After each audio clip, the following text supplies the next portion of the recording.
Welcome into Extreme Talk, presented by Cornett Performance. A little bit about him, talking about Eli Cornett and Cornett Performance. Eli Cornett, former 8-man football player, former collegiate football player.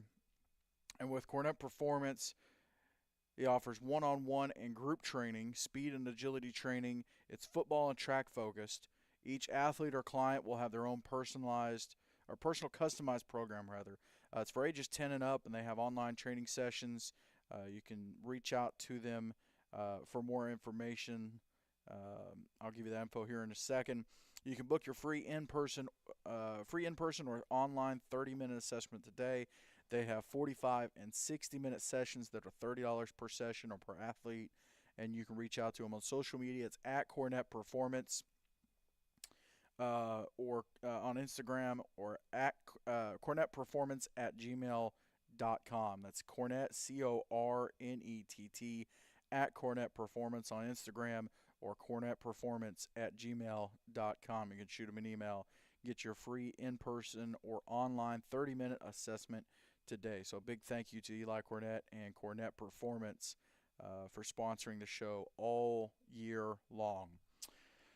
Well, I'd say we have some football to talk about, just a little bit. Man, what a wild weekend. Had some playoff games, had some last games of the regular season. Wild ride. It was great. Before I get to the top 25, Blake will not be on the show today. Has some school stuff he's taking care of.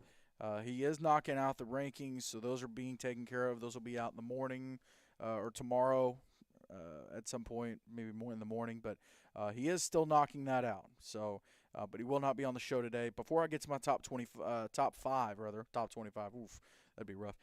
Top 5. Before I get to that, excited at 3:30. We're going to talk to Coach B.W. Falk from Quantico Middle High School in Virginia. They just clinched a spot in the military division up in the Virginia Independent Schools Football League, VISFL, and very interesting situation with them. And so we'll talk to him at 3:30. But like I said, a ton of great games this past weekend. Let me run through my top 5 for the past weekend. My number 5 game. I don't know why I didn't write that down. I'll write that down here in a second. My number 5 game, if I can get it pulled up, because I want to talk about it. There we go.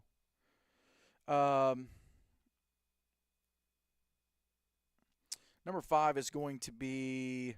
It's a game that I think, if I'm not mistaken, let me pull up last week's upcoming games of the week. I think I said it was going to be one of the games of the week. I made it one of my games of the week. I did not have it notated as that. Community Christian and Sandhills Classical Christian in North Carolina. Community Christian gets it done 62-40. Big upset win there. Sandhills was currently ranked number 17 on our rankings, on our top 25 of all the 8-man teams in the South. And just a huge upset win there. Of course, Community Christian came out of the gate hot there in North Carolina. They're in the Christian Independent Conference, the CIC. Came out of the gates hot. Were on a roll. And then they ran into, I think it was Sandhills. Let me pull up their schedule real fast. Let's see, Community Christian.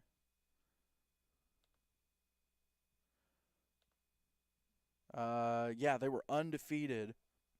They were 5-0 until they played Sandhills. So then they lost to Sandhills and Father Capodanno. Beat Northeast, lost to Liberty Christian, and they've won their last 2 against Father Capodanno and Sandhills. So putting themselves in a really, really good position. If I'm not mistaken, well, they made a run at it. I know Sandhills is in the championship.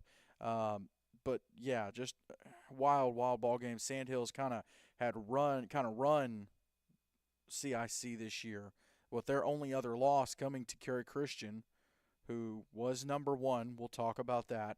But just a great ball game Friday night. Came out of that, actually at the half. Sandhills had the lead, 34-32, and then Community Christian 2 touchdowns in the third quarter. Sandhills only got one, and then Community Christian kind of put the game away there at the end with a touchdown in the fourth quarter. But shout out to some of the guys, some of these guys. Jack Beeman, the quarterback for Community Christian, 44% completion percentage, 224 yards, 2 touchdowns. You had Stephen Edwards, 16 carries, 175 yards, and 4 touchdowns for that young man. And then defensively, you had T-Bon with 5 tackles, all solo. He also had an interception. You had Charlie Bunn with 2 picks of his own. And then Beeman, the quarterback, had two-point conversions, and Edwards had two-point conversions as well, one rushing and one receiving. So Community Christian showing up in that game. And I do want to give a shout-out with Sandhills. Thomas Taylor, 20 carries, 148 yards, and a touchdown.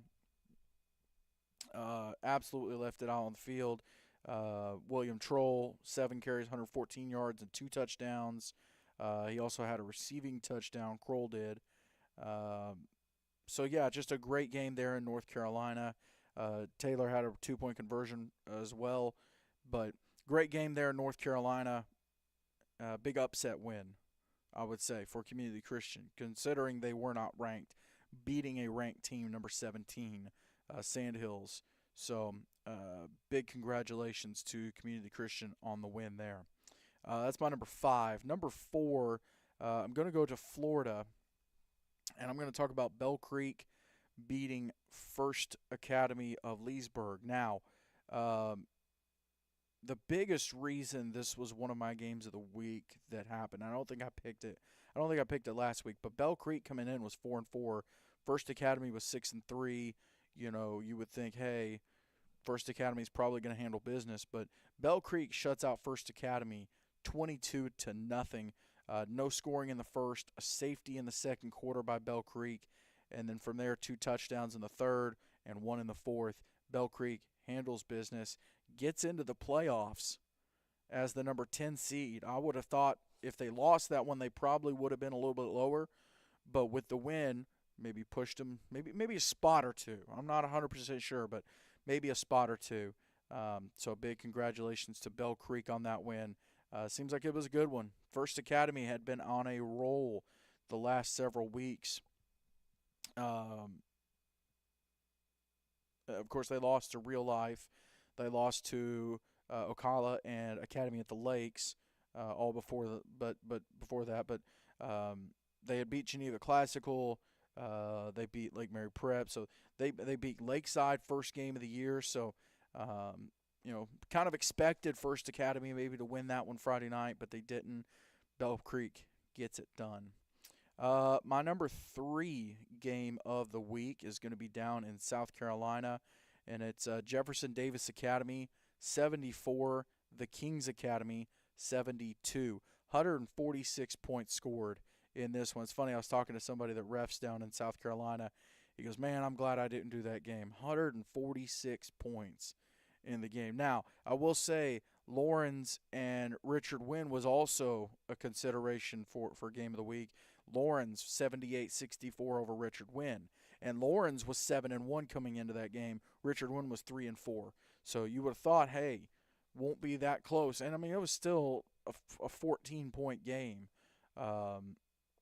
in that one. But with JDA and Kings Academy, and it was just a shootout, just back and forth, slugfest. JDA was 6-2 coming in. Kings Academy was 4-4. So again, kind of like the Bell Creek First Academy Leesburg, you would think, hey, JDA is just going to handle business, and they got the win. But it was close. I would love to get more info on this. There's nothing on Max Preps, no box score, no game tracker, no nothing. But I would love, absolutely love, to see more info on this game. It's not very often you hear about 146 points scored. 8-man, there's some high scoring. Not usually that high, though. So that's my number 3 game of the week. My number 2 game of the week is I'm actually going to go with Arundel and Cary. We hyped up that game a lot last week. It was a big one. It was our number 1 versus our number 2. Not very often you get a massive, massive game like that. But, we talked to Coach Elliott last week. Both teams undefeated coming into this. And Cary came through. They had a live feed of the game on Huddle Fan. And first quarter, Arundel comes out. After one, they led it 14-8. They put up 3 touchdowns in the second quarter. Cary put up 2. So at halftime, it's 36-22. And then Cary comes back in the third quarter, scores 2 of their own. So now it's 38-36. But Arundel Parrott gets it done with 2 touchdowns in the fourth quarter to beat the number 1 team. And as you can imagine, there will be a new number 1. For the first time since the rankings came out, there will be a new number 1. There's going to be a new number 2, new number 3, so on and so forth. Rankings are about to get shaken up quite a bit. Let's see if either of these teams put in stats. I believe they did. I think Arundel Parrott did. Braxton Lofton Myers, man, 28 carries, 272 yards, 3 touchdowns for that young man. Chris Stimson at quarterback, 60% completion, almost 200 yards, 194 yards, and 4 touchdowns for him. Ben Barrett, 4 catches, 127 yards, 3 touchdowns. And then defensively, Braxton Lofton Myers did it defensively as well. 11 tackles, 7 of them being solo, a tackle for loss. You had Brooks Grady and Tanner Outlaw with 2 sacks of their own. Grady had 14 tackles, 4 of them were solo. Let's see, it was Grady. Outlaw had 11 tackles, 3 of them were solo, but 2 tackles for loss for him and for Grady. Defensively, Cole Watson with an interception. So just all night they got it going. Tanner Outlaw had a 2-point conversion catch, as did Ben Barrett. Braxton Lofton Myers, 3 rushing 2-point conversions. So what a ball game. What a ball game and a great performance by Arundel Parrott. I don't know why I keep wanting to mix Arundel Parrott and Cary. My bad. I'll tell you what, though. Cary Christian, again, heck of a fight from them in the third quarter to score and take the lead going into the fourth. At that point, the way a couple of the games had gone this year with JP2, with Faith, Cary scores those 2 touchdowns. It's like, oh, okay, well, Cary will carry. Cary's going to do their thing. They done messed around for a little bit. Now they're going to pull away. They didn't. Arundel Parrott got it done. So congratulations to both of the teams on a hard-fought game. And congratulations to Arundel Parrott on the win there. Big one for them. Now they do have a big fight, a big task coming up this week. Their season's not done. They've got JP2 coming up on Halloween. So JP2 sitting there waiting on Arundel Parrott going, hey, you just went through this battle. You still got to face us, man. You still got to play us. So that one will be an interesting one to keep an eye on too. My number 1 game of the week, it's got to be up in Virginia. Brunswick Academy was our number 3.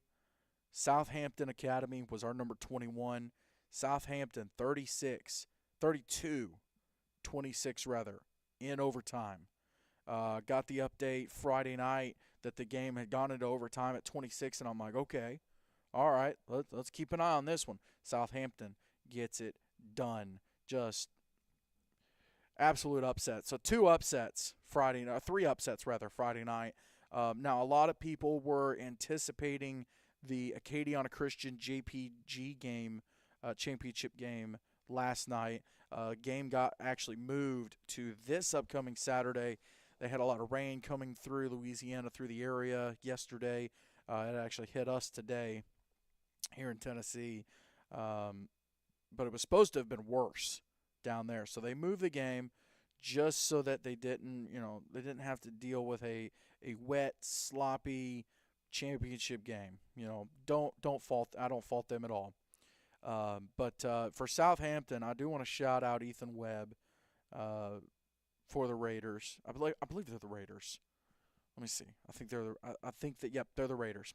Um, Ethan Webb, 84% completion for 128 yards and a touchdown. He added 26 carries for 121 yards and 3 touchdowns. So he had four. I think he was in on all 4 touchdowns for Southampton, if I'm not mistaken. Let's see, 26.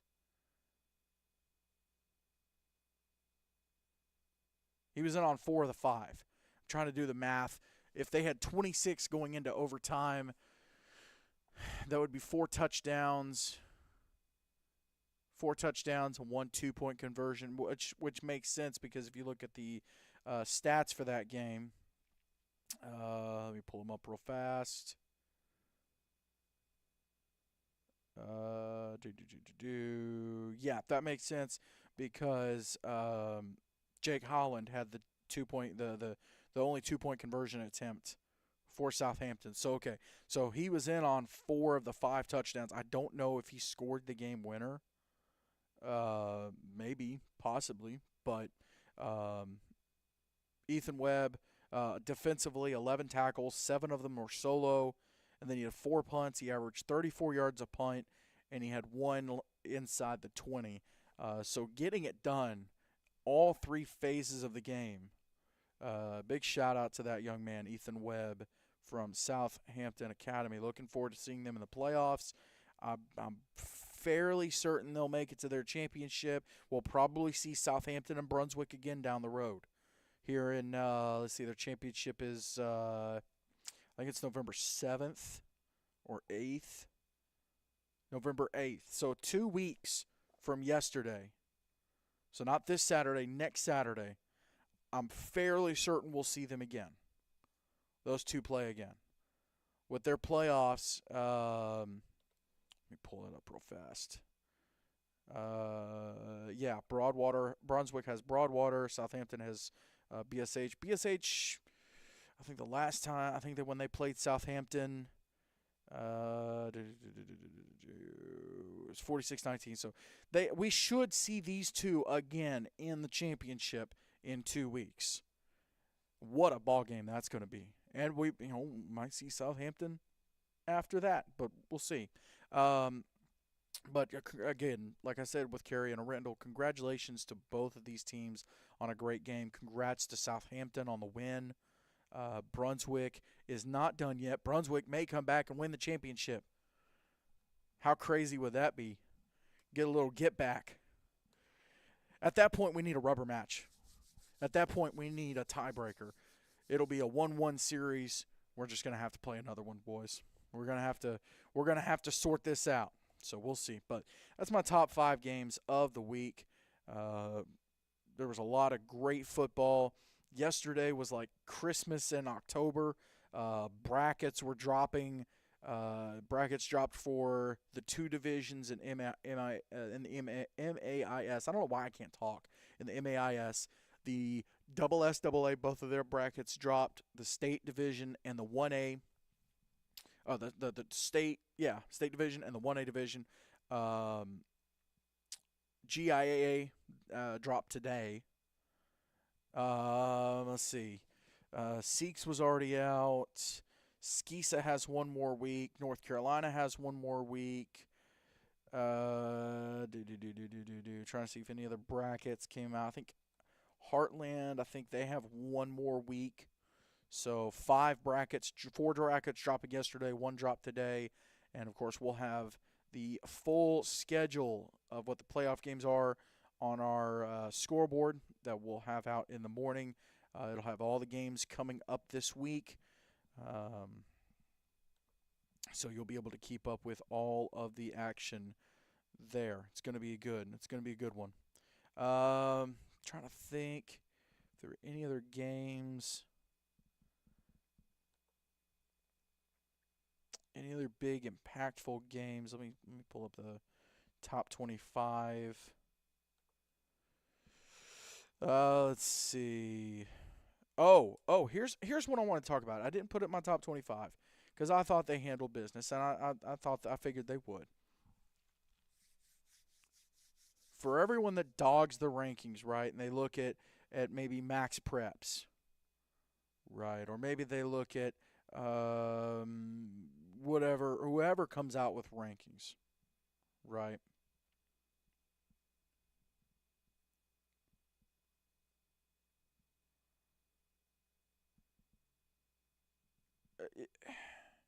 A lot of people didn't think that Bradenton would beat Donahue because Donahue's only other loss was to.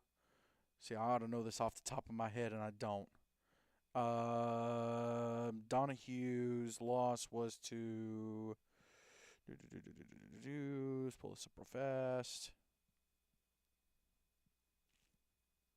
Foundation Christian. Bradenton got it done, though. 42-24. There you go. Do want to congratulate Orangeburg Christian Academy on winning the first championship of the season. Of course, you had Corning last week. They're in the club division of AAA in Arkansas. They got they were pretty much crowned champions in AAA. Club division, they don't actually have a playoff. But congratulations to Orangeburg Christian winning the SCAX/CFA. They called their conference CFA 2. Now we got 2 CFAs. Come on, we got to figure this out. But congratulations to Orangeburg Christian actually winning their first championship. Not just being named champion, but winning the championship. A little bit smaller conference, but there's opportunity for growth there. And they beat Community Christian out of Georgia, 32-16. Orangeburg Christian, the inaugural SCAX CFA champion. I wish they just went SCAX. You don't have to go CFA, just go SCAX. Oh my gosh, you guys, you ain't gotta do all that. Why you gotta complicate it? River Oaks got a big win. Real Life with a big win. Let's see. See if I missed any.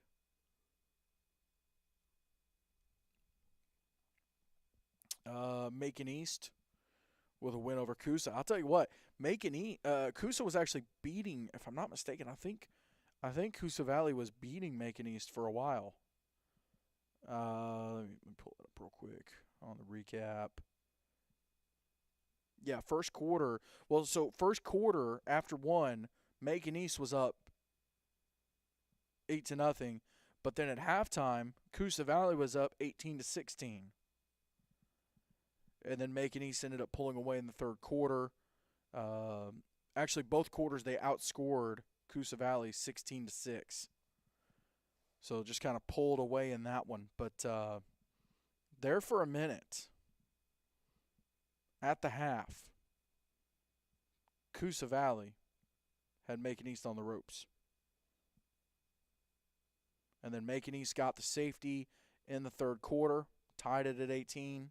And from there, they went up 24-18. Coosa Valley tied it at 24.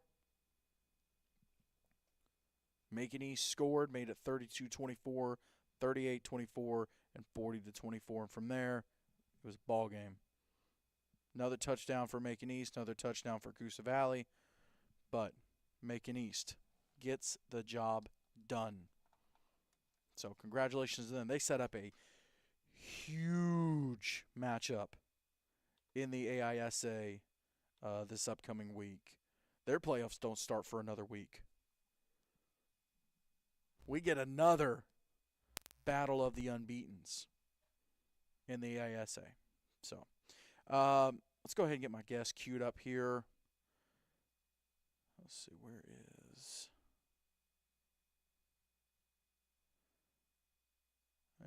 There's the phone number there.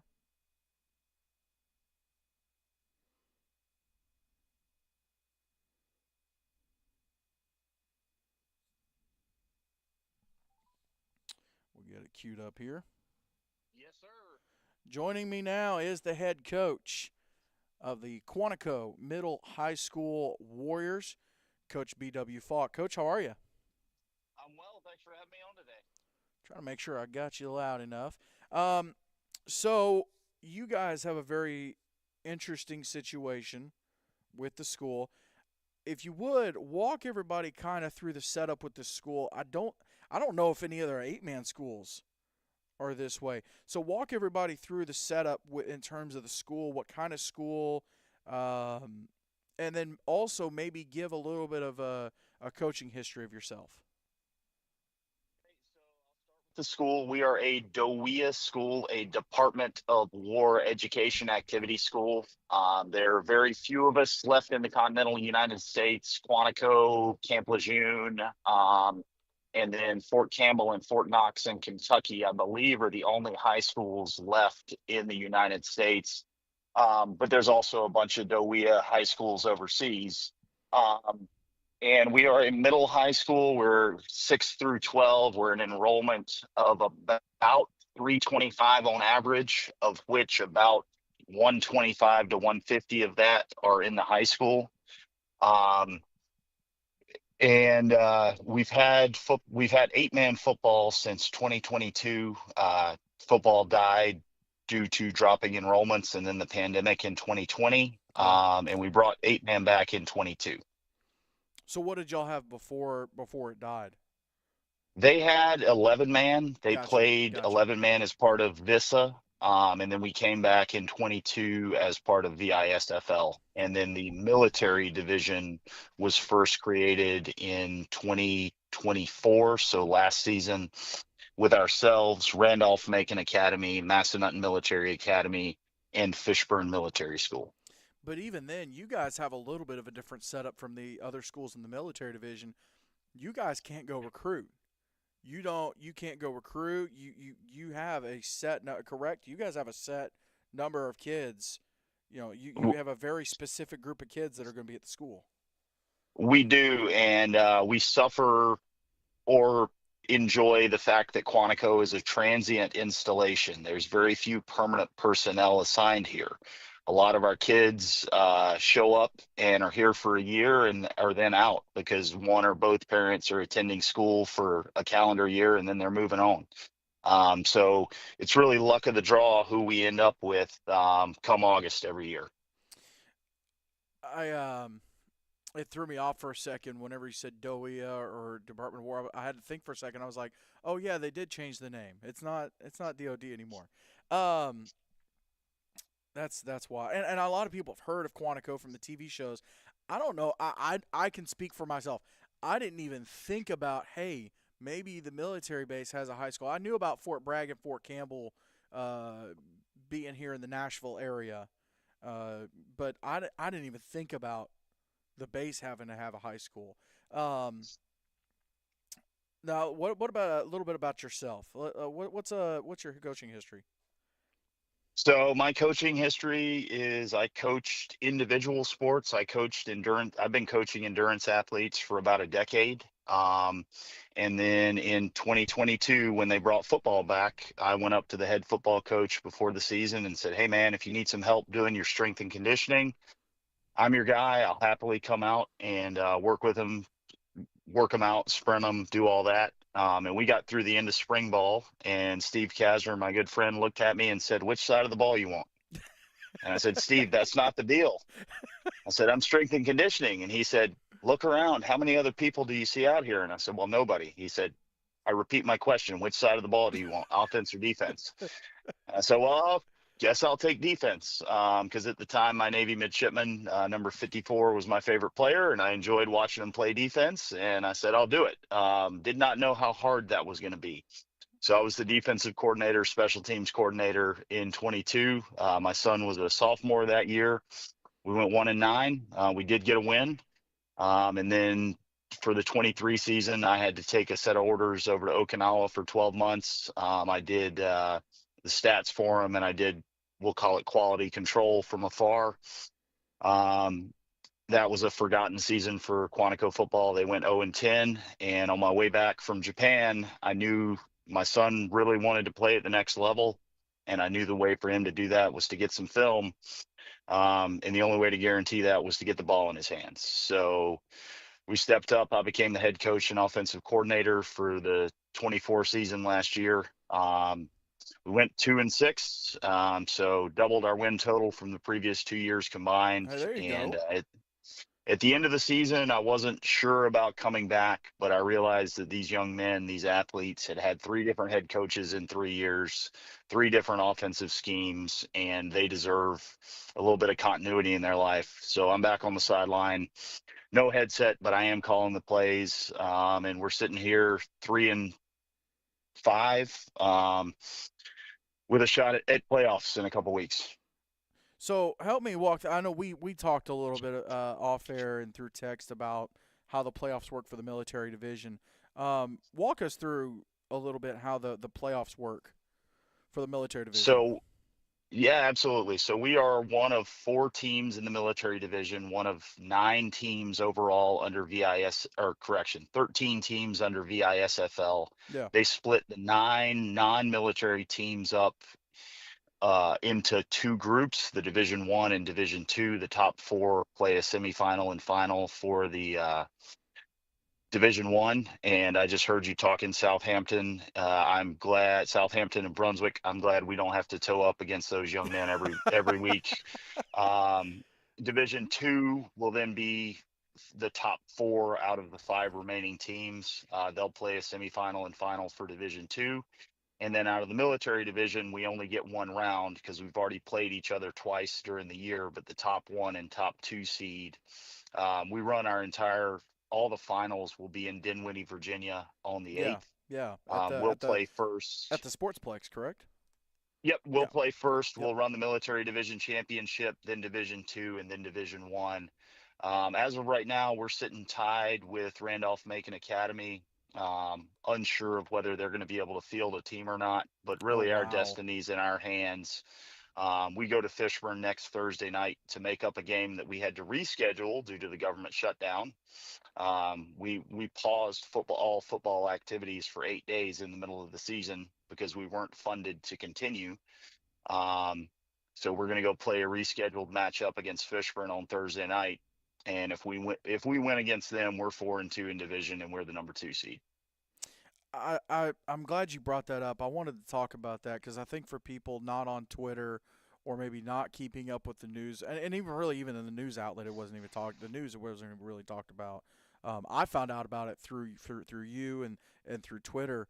Um, that's such a caveat that people don't think about with situations like this. I want to get you to talk about the whole situation a little bit, how you got the news, how the kids got the news and took the news, and then just kind of how you worked through the logistics of, hey, we can't do this because of something that has that is going on over here. How talk me through all that. Well, I won't get into the bloody details of it, Fair but enough. Fair enough. I received a text on the 1st of October and was told that I needed to cancel all football activities for the day. And I said, why? And I was sent I'm a hard nosed, stubborn head football coach. And oh, by the way, I was up at the Pentagon working my day job. Myself and our entire coaching staff are all active duty military Well, who have day thank you for jobs. your service, by the way. Hey, it's our pleasure. But I got a text that said, hey, cancel all football activities. Why? And I was sent the plan for continuation of operations during a government shutdown. And it clearly stated that DOWIA schools were accepted, that school would continue. However, all extracurriculars and sports were not accepted, and they had to be shut down because there was no funding for that. And I believe that was likely simply an oversight from those who wrote the program because they don't understand how important these extracurriculars are for our kids and our athletes. But we canceled that day. The next day, I pushed back. Um, we'd been living on a little bit of hope, thinking, okay, they'll get a continuing resolution passed and you can start playing again on the second. No, that was not the case. I was told, no, you're wrong. You can't start again. So we had to play it very touch and go for about 8 days. And thankfully, the Secretary of War amended the policy to exempt DOWIA sports and DOWIA extracurricular activities. So we were able to resume. Camp Lejeune was able to resume. Fort Knox and Fort Campbell were also able to get back at it. But we had postponed one matchup. We postponed the Fishburne matchup, and we came back on Tuesday and had to travel to MMA on Thursday for a 4 o'clock kickoff. Wow. So it was Wow. quick, fast, and to the point.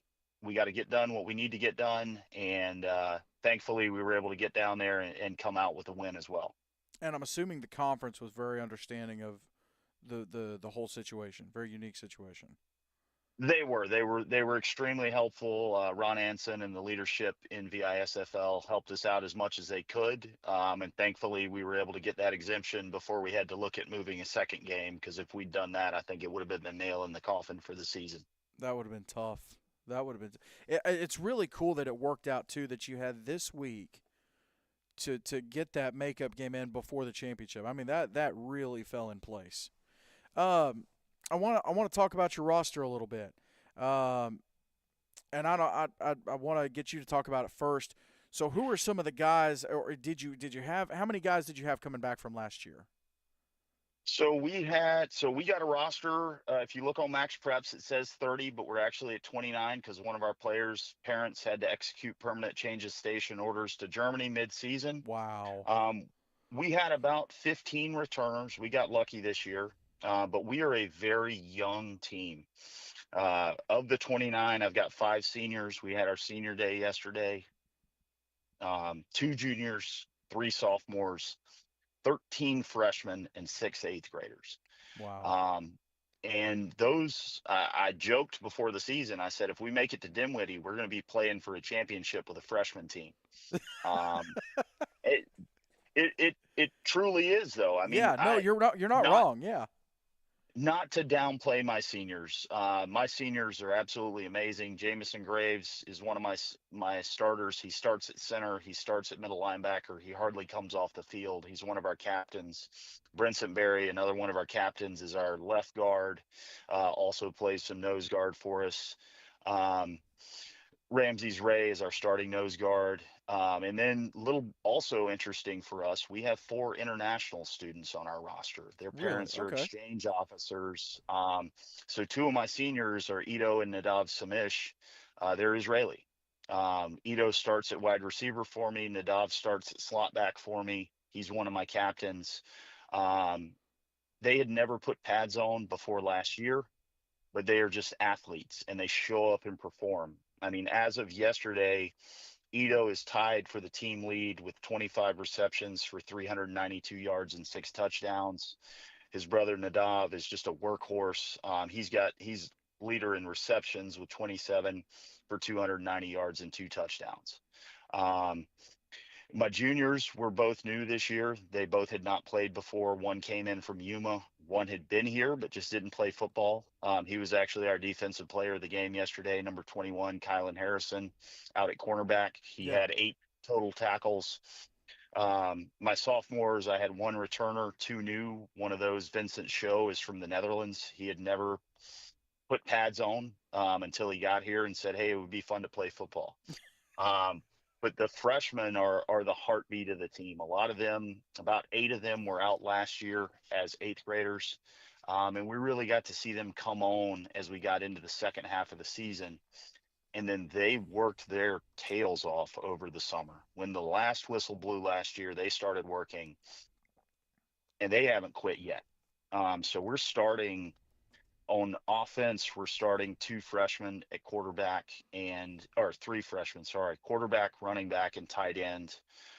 Henry Davis is our quarterback. It's his first year playing organized football. He'd never put pads on, and he's sitting at a 55% completion rate, 105 out of 191 for 1,379 yards and 16 touchdowns.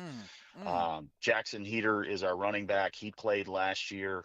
Um, he's Christian McCaffrey in waiting. Yeah, yeah. He's sitting on 79 carries for 525 yards, 9 touchdowns on the ground, another two through the air. And I've seen him lay some crack blocks on third downs against some guys that he had no business lining up against, but he did. Hmm. And then Yakiah Blair's our tight end, a hidden jewel. He's 6'7", 234. You can't teach that. Dad gum. Six Yeah, seven 230. Oh my gosh. he started as a freshman last year at tight, or as an eighth grader last year I at would tight hope end. so. And he's continuing. Unfortunately, we're only going to get to keep him for another year because his mother's retiring and they're going to move on. Oh But man. it is what it is. I mean, So overall, somebody's about to be a real lucky team. hmm absolutely, absolutely. I'm trying to find a good landing spot for For him because sure. Yeah. his future is unlimited at this point. And on defense, I mean, I mentioned Jamison earlier. He's starting at middle linebacker. He's leading us with 62 tackles right now. But we're also playing anywhere between 3 and 4, 5 in some games. We're starting up to 5 freshmen on defense, and they're contributing. I mean, my right end is 5'8", 150 pounds soaking wet, but Dominic has 45 tackles on the year and is leading the team with 7 tackles for loss. I Yeah. mean, these kids just have engines, and they're the little engine that could. They think they can. They think they can. They think they can. And I couldn't be prouder to put them out there every week. And to keep in mind, you talk about your roster and the youth of it. These are guys that you're taking into battle against teams that, again, I'll remind everybody, they can recruit. They can go get kids to come to because they're military schools. You're taking these young men into games. So when you look at the record and you say, hey, maybe they're only 2-5, okay, or 3-5. I'm sorry, 3-5. It's like, hey, listen, let's compare everything. I want to ask about when guys are coming. You talked about some of the guys that are coming in and had never played before, never put on a pair of pads before. In your experience, what are some of the harder things to teach them about the game of football, and what are some of the things that that they've maybe picked up a little bit quicker? It's so we try to distill everything down to the absolute basics, and I am remiss because I haven't mentioned the rest of my staff yet. Yeah, go for it. Nick Tucker, Absolutely. yeah, Nick Tucker is a hospitalman second class. He's my associate head coach and my offensive line coach, special teams coordinator. He's been with us for 4 years now. Um, Dan Graves is my defensive coordinator. He's on year 2 with us. Levi Trimble's year 1, linebackers and running backs. Cam Lindsay, year 1, quarterbacks and wide receivers. Vincent Berry, coaching my secondary, and Mary Blair handling my strength and conditioning. Every single one of these coaches is just a volunteer. Yeah. 2 of them just came up to me at the field and said, "Hey, do you need help? Because I'd like to help." And And of I course, you said couldn't do it without them. absolutely. Yeah, Yeah. it's 100%. 2 of them don't have children in the program, but they're here every single day, Wow. sweating alongside me, trying to get us ready. I would say the hardest thing to teach is a form tackle. Really. And feel free to watch our film, Its Own Huddle. There's sometimes it just make me cover my eyes and pray that we get the guy on the ground. Um, and then as a details guy on the offensive side of the ball, teaching him how to run a clean route and not listen to all the noise that's out there on YouTube and Instagram about you need to do 3 4 types of release to try and get around the guy. Yeah. No, when I've timed you and I know you can hit 21 miles an hour, just go out there and burn him. Just go burn him. You don't need to shimmy, shake, and dance your way down the field. Just go burn him and let Henry drop the ball in your hands. Um, When you're running a 4.40 and you're facing someone that runs a 5.4, just beat them. Just go. yes, Yeah. yes, Yeah. absolutely. And then Yeah. the easiest part, I think it's probably our route tree. And these kids have put in absolute work. This last summer, number one, because I was home, we ran a practice just about not a practice, but a team activity over the summer about once a week. and they showed up. And the ones that showed up and put in the work are the ones who are rising to the top and getting the starts this year. Yeah. And Yeah. hopefully, I'm not sure what my future holds. I've got about another year and a half, 2 years before I retire. And so fall of 27, I'm looking for opportunities to take it to the next level and work internships at the collegiate level. But if I am back here in this role next year, we're gonna go further. I want to get us into 7-on-7 leagues and just get the kids the experience because again, so many of them have never played football before. Right. So the more Well, game reps you can get, the better you're going to be. well, and they're in such a unique situation of constantly. I know everyone uses the term military brats, but constantly moving, constantly shifting, and I feel like football can be the one thing that gives them a little bit of stability. It's the same thing. You got to break down and tackle. You got to catch. You got to handle business. You got to block. It gives them that stability in what is already a pretty crazy life. Correct me if I'm wrong. No, you're 100%. And I'll shout out one of our kids who left. Jordan Bell wore 54 for us last year. He was our eighth grade captain. Um, he endured not one, but two moves this offseason. He moved down to Wow. North Carolina and then moved out to Arizona. And I stayed in touch with him. He played 2 games on the freshman squad. His high school has a freshman and a varsity team. They don't have a JV. Yeah. He got called up to the varsity after game 2 There you go. and has continued to just lay the wood and impress with what he does. And that hit football has been the consistency in his life. Yeah. He's been able to, when everything gets loud, I'm listening to Belichick's book right now. And no matter what you think about him, the man has some great ideas. No doubt. And he No talks doubt. about opening the drawer when you step on the field. Open a drawer in your brain and put everything that's not football in that drawer and close it.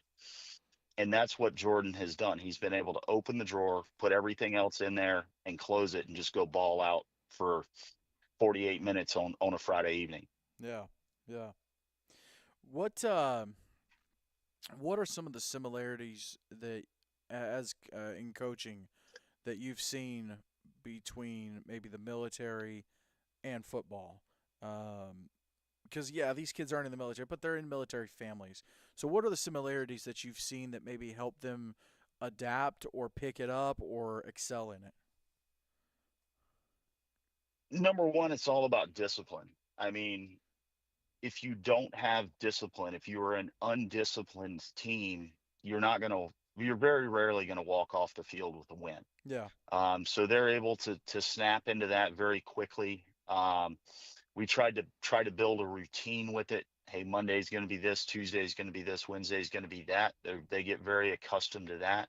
And then from my viewpoint, as I look to move to be here for a year or so and then move on to the next level, leadership is leadership.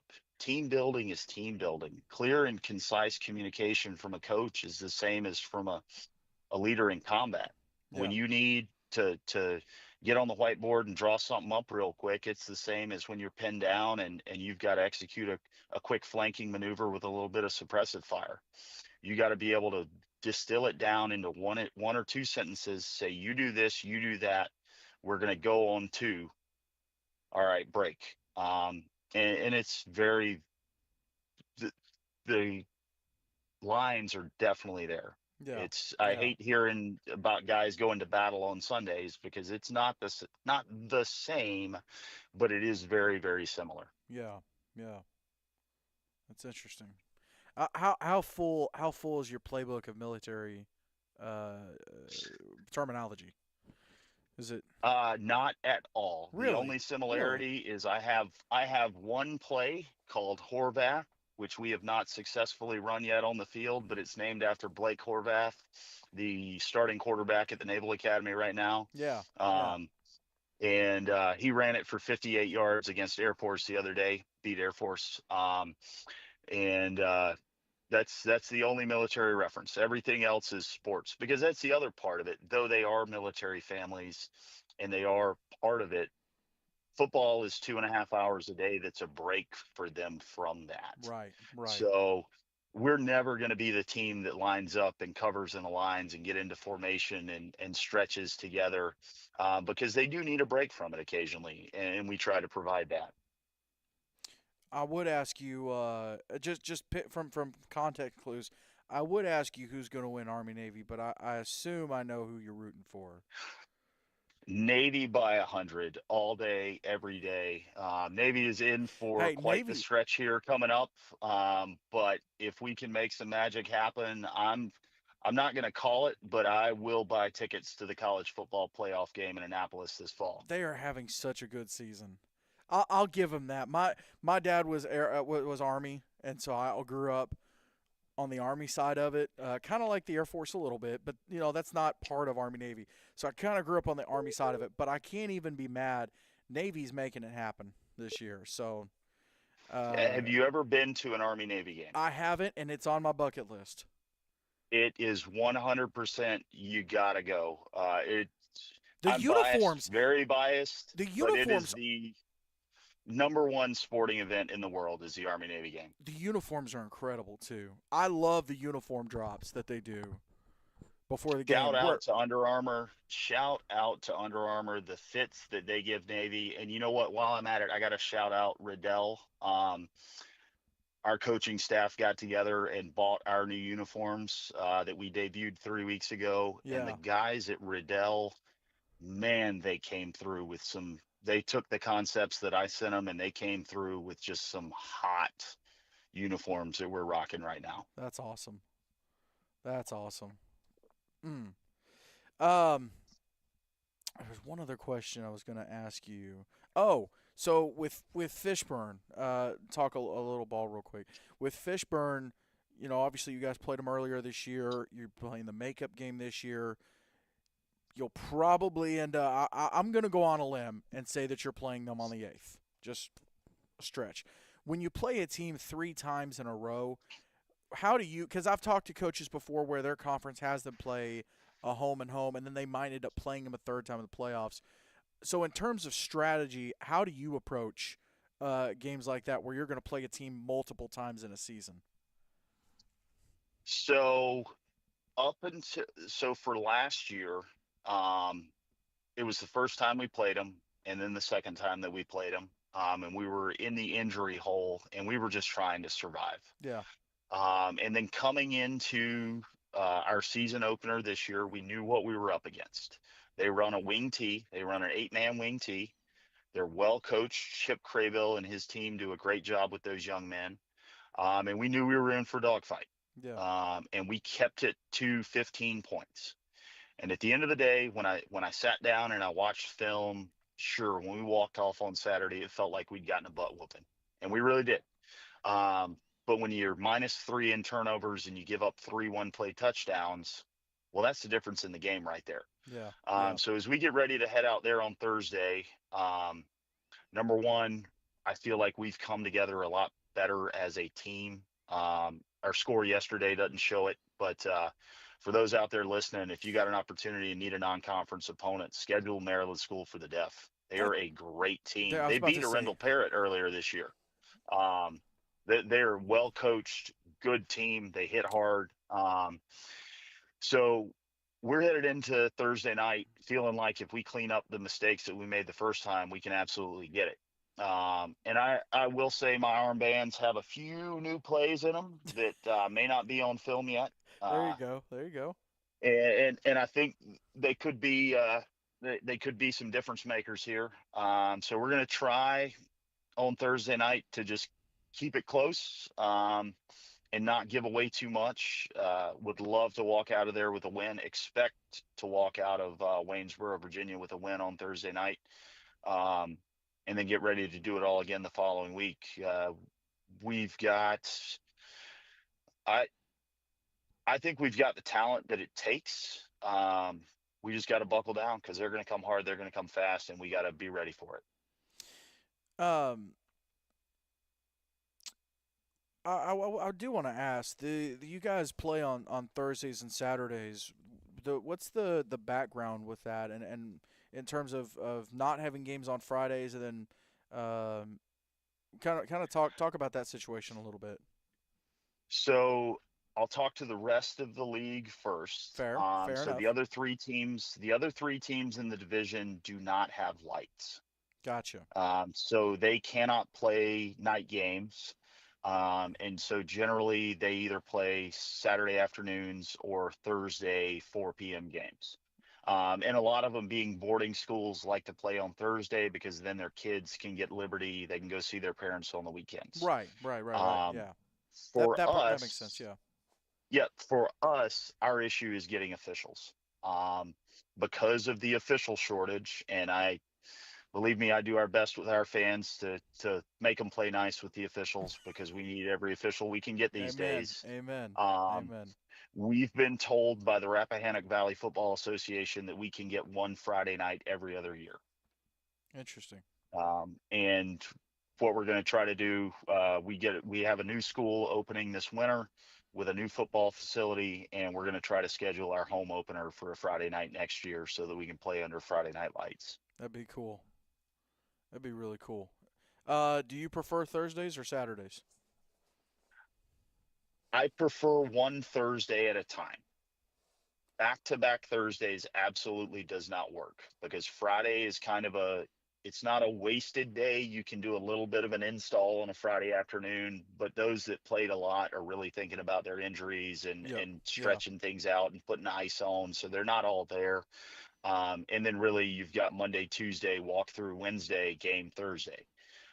So I like one Thursday at a time, but when we get those back to back stretches, it makes you dig deep into your kit bag of tricks and figure out how you're gonna get your kids ready for the next game.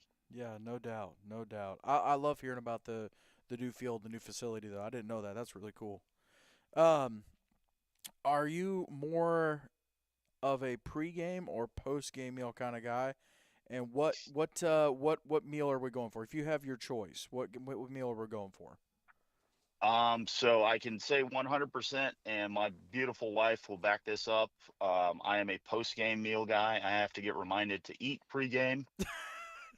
Uh, we're having Five Guys tonight because it's usually pizza post game because my brain is in a million places, and I don't know about the other coaches out there, but when I come out of calling a game, I feel like I've been 12 rounds with a heavyweight, I and think you speak for a lot of coaches. I'm ready to just crash. And we also, back to Steve Kasner, my first head coach, we had a tradition that year that we may or may not have had a cooler in the bed of a truck. And post game, the rule is you can talk about the game for the first one, Yep. and then as soon as anybody cracks the second one, you got to talk about everything but the game. You got to talk about life, liberty, and happiness. Yep. So we try to keep that going. We'll crack one after the game, complain about bad things, talk up good things, like the frozen rope that my quarterback threw for a 39-yarder yesterday afternoon. There you go. And then when the second one pops open, it's about what else you got going on that weekend. So I usually grab pizza on the way home and settle in for a long day of film watching the next day. There you go. There you go. How cool was it getting to play You talked about Maryland, getting to play Maryland, playing a school for the deaf. I've covered several games with schools for the deaf. It's an interesting environment. How cool was that to get to play? Obviously, the final score didn't go your way. I get that, but how cool was just the experience of getting to play a school for the deaf? So let me shout you all out first to start with, Oh and the great shucks. job that y'all at Eight Man Extreme are doing, because we found out Wednesday morning at about 8:30 that our game was off, that RMA had to forfeit. So I went into scramble mode. Where can I find an opponent? And I went straight to your week 11 or whatever week we're in scoreboard, and I saw who was on a bye, and I reached out. Shout out to John Paul II. They were willing to come up and give us a game, but they needed to play on Thursday night. And because we don't have our own field, we were able to get officials, but we weren't able to get the field.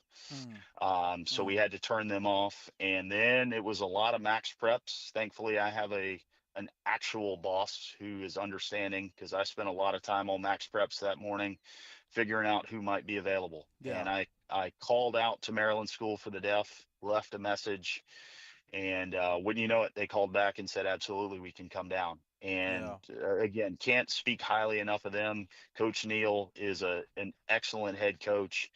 They play both 8 man and 11 man, they do. They do. Yeah, and they are 7-3 on the season, and they are a good team. yeah. Um, we shot ourselves in the foot with a couple things. I still haven't figured out the 8 man affinity for onside kicks. I don't understand it either, Coach. It bugs me to no end. Unless the situation calls for it, nothing bothers me more than opening kickoff. Here we go, onside kick. Come on, what are Yeah, we doing? I had one game of film. I didn't see him do it on film, so we were ready for a deep kick, and here it comes onside, and I got to do some coaching this week, because we just kind of froze in place, and we're like, huh, what is that? So It's a punt. they won the toss. They got the ball on the opening kickoff. They scored. They got the ball again. They scored again. And it was a long day out there, but it was challenging, and they were very classy.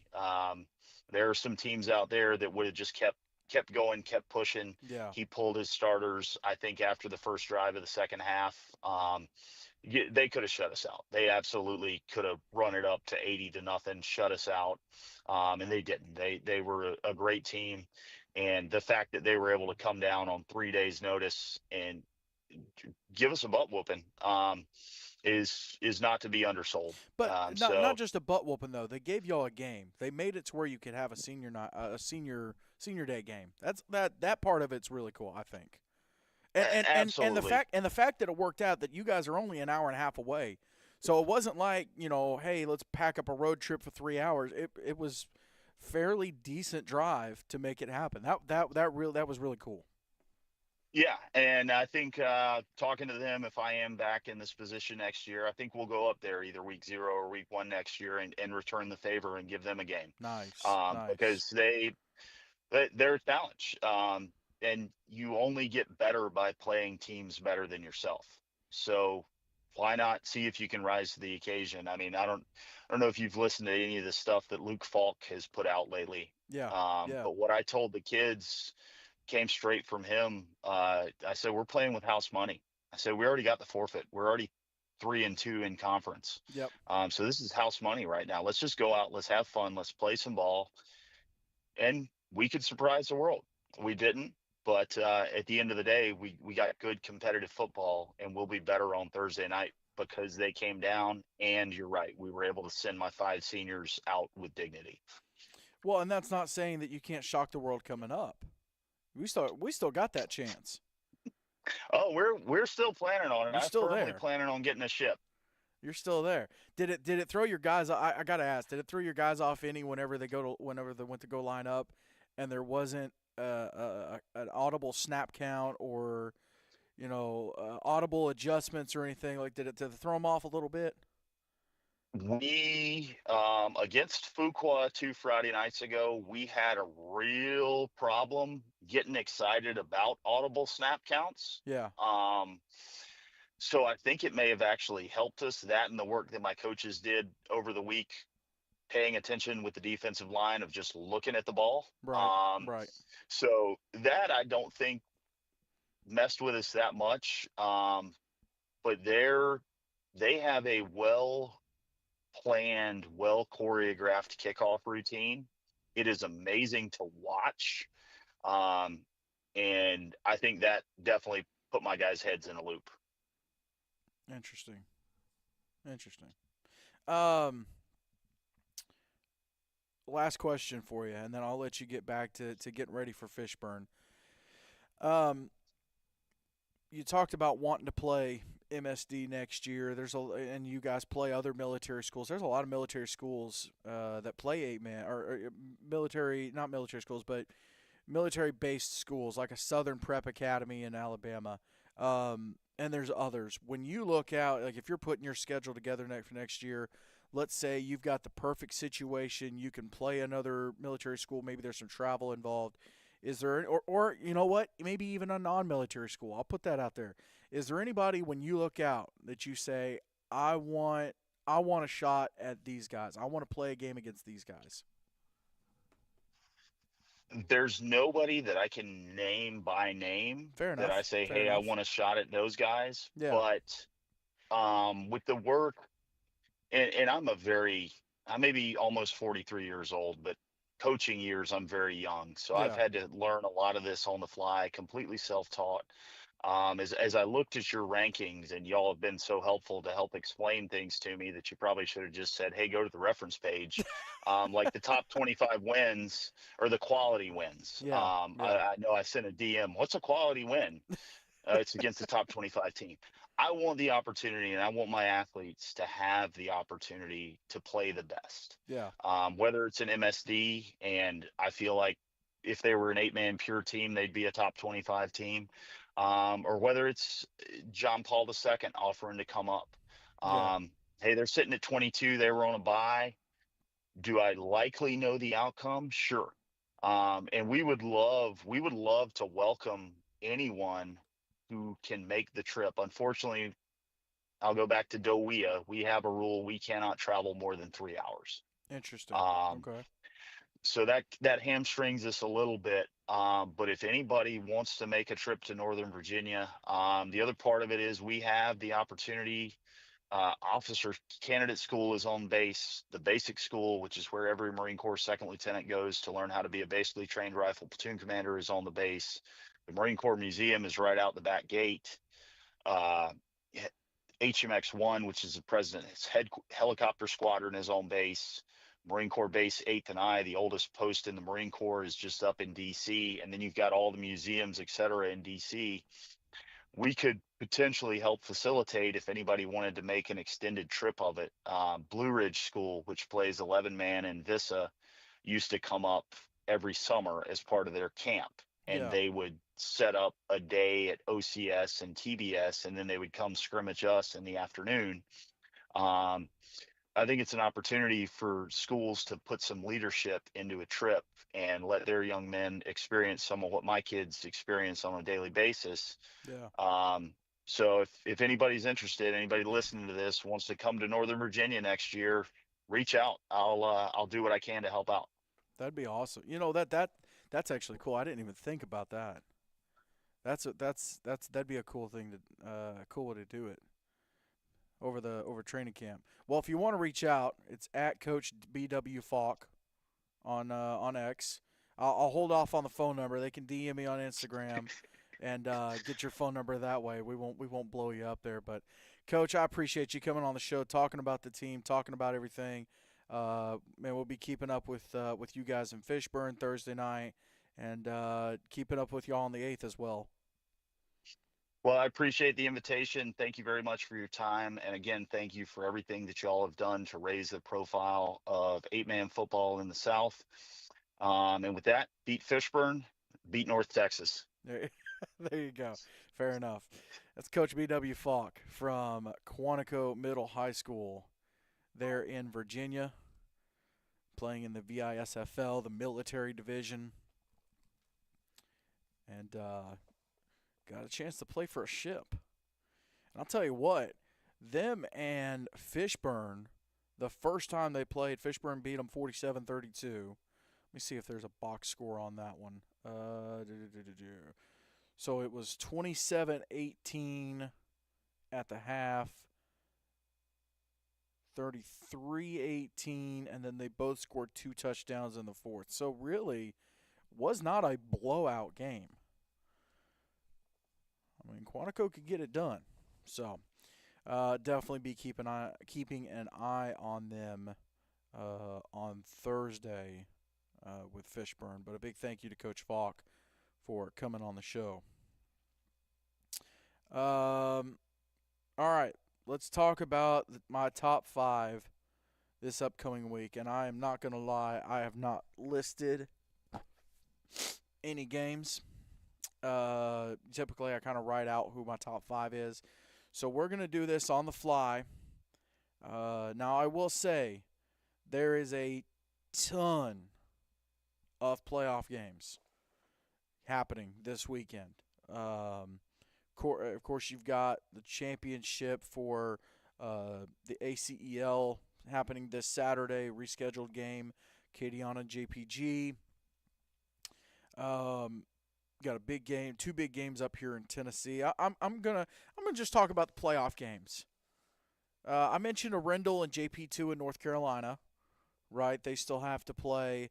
In Alabama, you have in the AISA you have Escambia taking on Macon East. They're both 9-0, so that's a big one. In South Carolina and Skeesa, they have not started their playoffs yet, but you do have actually two massive games. Holly Hill Academy 9-0 at JDA Jefferson Davis Academy. They're 7-2. You've got King Academy who's 9-0 at Lawrence who's 8-1. So two massive games there in Skeesa. Um, in North Carolina, let's see. Like I said, Arundel JP2. That's a big one. JP2 8-1. Arundel 9-0. Lawrence Academy and Faith are on a bye. Let's see. Virginia starting their playoffs. I'll talk about that. South Carolina is starting the SIFA. They are starting their playoffs this upcoming week. Augusta and Pack, which Pack only won 22-12 the first game, so who knows? Georgia GIAA, they start their playoffs this week. Two first round games. David Emanuel Academy and Monsignor Donovan Catholic, and then Fullington Academy at Citizens Christian, and then they'll go to the quarterfinals. There's two games already scheduled for the quarterfinals, and then you have Sherwood and Vidalia. Let me make sure I got this right. Sherwood and Vidalia are sitting there waiting to see who wins the Fullington Academy and Citizens Christian game. Trying to shift a couple things around here on the scoreboard. Sherwood is waiting to see who wins Donovan Catholic and David Emanuel. And Vidalia is waiting to see who wins Citizens and Fullington. And then next week we'll be in the quarterfinal playoffs for the GIAA. Florida also has their playoffs starting this upcoming week. So you have, I mentioned a little bit earlier, you've got the 1A division and the state division. State is for state championship, and then 1A is a 1A championship. So it's the teams that did not make state. So the teams that struggled a little bit this year, but some big ones in state. Donahue Catholic hosting Shorecrest Prep. Hernando hosting First Academy Leesburg. Ocala Christian and Florida School for the Deaf. That's a big one. Lakeside Christian at Academy at the Lakes. They just played last week, and now they're running it back. Now Academy at the Lakes got the win in that one, but they're running it back. So that'll definitely be one to keep an eye on in Florida. No, yeah, Academy at the Lakes got the win in that one. Yep. Let's see, the state division, Bell Creek and Foundation. That's another one. Bell Creek, I just talked about it. They beat, First Academy Leesburg. Bell Creek has a shot. In the state division, it's kind of interesting. I mean, I would think the best game in the state division would probably be Eastland Christian at Calvary Chapel. Now All Saints, Classical Academy Sarasota, Lake Mary Prep, and Riverview all have first round byes. Nobody with a first round bye in the state division because it's 16 teams, so everybody plays. But that's Florida. When you look at Mississippi, the MAIS, they put out theirs for Division 1 and Division 2. And all these games will be listed on our scoreboard that we'll put out in the morning. Um, and it'll have the games kind of designated which one is D1, which one is D2. But in terms of, let's look at D1 first. So your first round buys are Newton County, Humphreys, River Oaks, and Prairie View. Porter's Chapel, Silva Bay, both 5-5. That's interesting. That'll be an interesting one. The D2 side, Marvell at Calhoun. Marvell 4-5, Calhoun 5-5. Tensas 3-6 at Tunica 4-6. That one's going to be interesting. D2, Wilkinson County Christian, DeSoto, Briarfield, and Columbus Christian all have first round buys in the MAIS. In the SEC, got the quarterfinals played this past Friday night. It was Freedom Cowboys over the Tennessee Heat and Christian Community School over the Chattanooga Patriots. So, got the semifinals coming up Friday night. You'll have the Freedom Cowboys at South Haven Christian. And then on Saturday night, you'll have Christian Community School at the Tennessee Tigers. So one game on Friday, one game on Saturday. Be able to catch all of the playoff games, or both of those playoff games. In Virginia, their playoffs are starting there in the VISFL in the two non-military divisions. So first round, the semifinals, Broadwater Academy is at Brunswick. And then Blessed Sacrament Huguenot is at Southampton. Now let me pull up the standings real fast.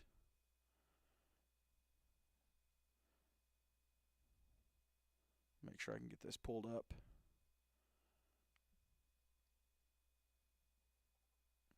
Yeah, so Broadwater at Brunswick. Broadwater 7-2, Brunswick 7-1. Change something here on the scoreboard.